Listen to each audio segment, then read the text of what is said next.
This attention, this interest, in many cases developing into alterness, is explained convincingly by emotional involvement of interlocutors in coexisting.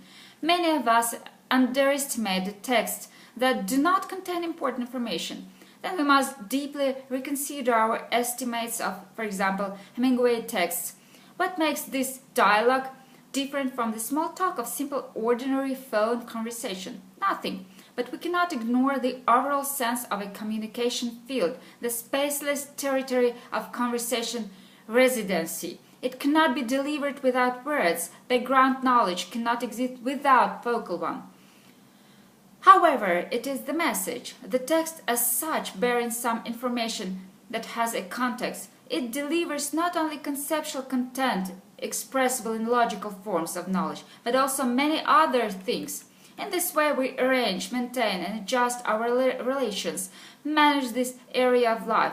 Not only cognitive side, conceptual information, is important in text exchanged between communicators, but also colored fan of modalities. Communication does not belong to the field of vocabulary definitions.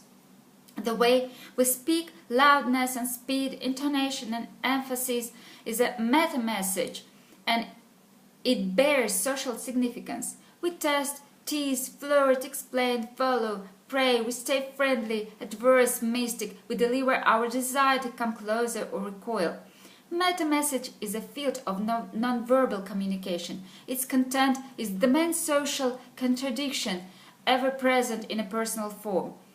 A desire to be independent and an equal desire to be involved in a group. The desire to be connected with others and the desire to be left alone in solitude are universalia and basic motives of communication. Everything we express to demonstrate closeness and involvement is a threat to our own and others' individuality. All that we say to show the desire to distance ourselves is a natural threat to our need in society. Sometimes an example, presumably of Schopenhauer, is given to illustrate this contradiction. An example of coexistence of porcupines in winter environment. They try to huddle together to get warm, but porcupines have sharp quills and they step back.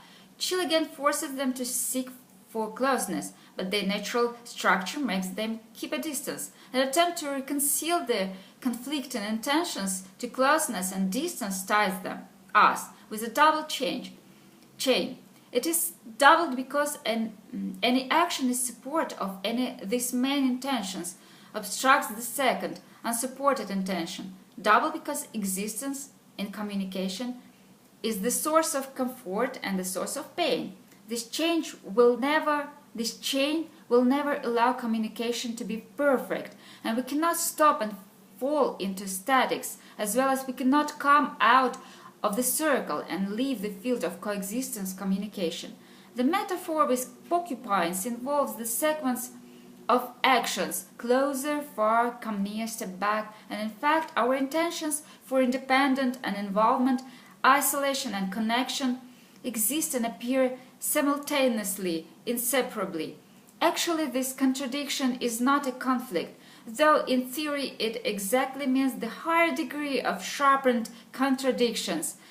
In a state of conflict, a man feels as if he tears around or is already torn between two alternatives. Also, this is not a state of ambivalence.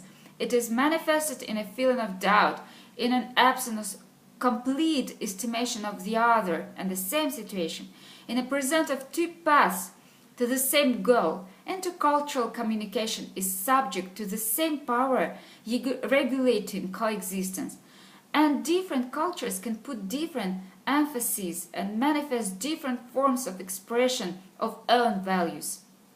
Free and secure, familiar and strange, weird in this regard, and opposite values. The priority of the theme of liberty in the Western European or American culture, and conversely of the theme of belonging to family clan in the world outside the West, is widely known. In any case, a man in process of constructing and functioning of coexistence, the community life has to maintain a balance of main oppositions. through all sorts of social and personal facilities, approximation, abstractions, what in ethics and etiquette is known as politeness. Thank you.